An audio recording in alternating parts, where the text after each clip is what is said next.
Hey folks, and welcome to Greg's Golf Shack. Getting to our lead side is a really important component of our golf swing to help us deliver a good structured swing, but also deliver some speed and power into the ball. Now I have a video that can give you some drills to get the feeling for getting to the lead side in our swing. I'll put a card up top and a link in the description below. Now the moment that we move into the lead side can be confusing for a lot of folks. A lot of clients that I have, I'll notice that they just try to get to that lead side at the very end of the swing to try and get into their follow through.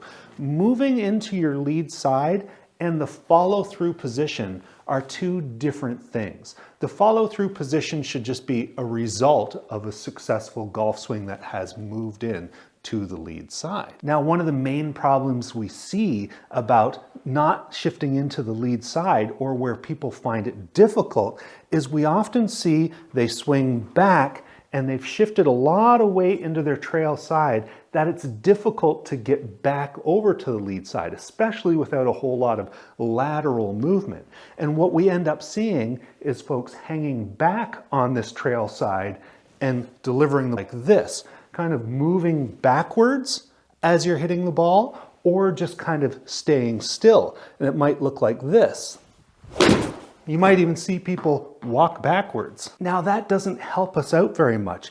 It's kind of like the difference between standing still and jumping forward to see how far you can jump, or the impact of running and then jumping to see how far you can jump. The running jump is going to be a lot further. And when we move into our lead side throughout our downswing, we're getting the benefit of our energy and power of our body moving towards the target, rotating towards the target, and our torso and arms, our turn is following that. So any speed generated by our torso, our arms, the club is amplified by our core body moving into that lead side. So when do we start moving into the lead side?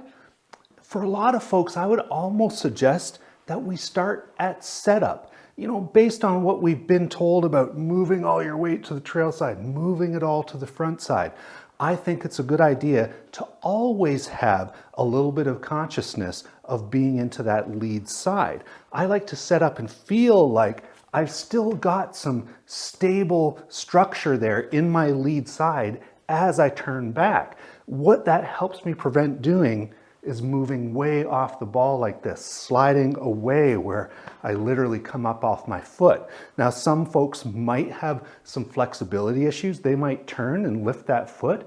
That's okay. My knee moves and everything, but I still have some of my body weight on that lead side. It makes it much easier to transfer back into that side if I've already got it sort of planted in my golf setup. From there, we might be shifting into our heel a little bit just because our body is turning that way. So there's a little bit of a natural weight shift going into our trail side.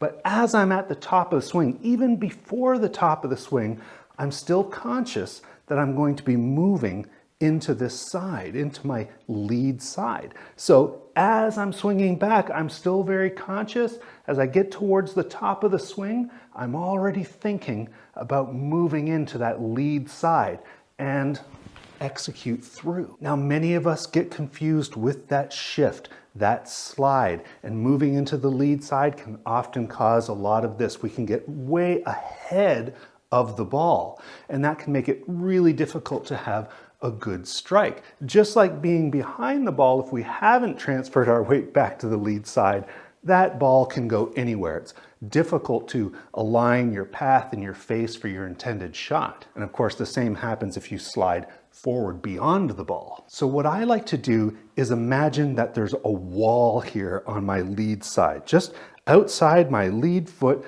coming straight up beside me here. And I'll remember that that wall is there. And as I turn back, you might move away from that wall a little bit. That might be natural. There's some lateral movement in the golf swing. But as I'm swinging down into impact, I like to feel like I'm pushing my body up against this wall. I like my leg to feel like it's hitting that wall. My hip to feel like it's hitting that wall and turning inside it. My shoulder, my body kind of getting into that wall and turning around into the wall.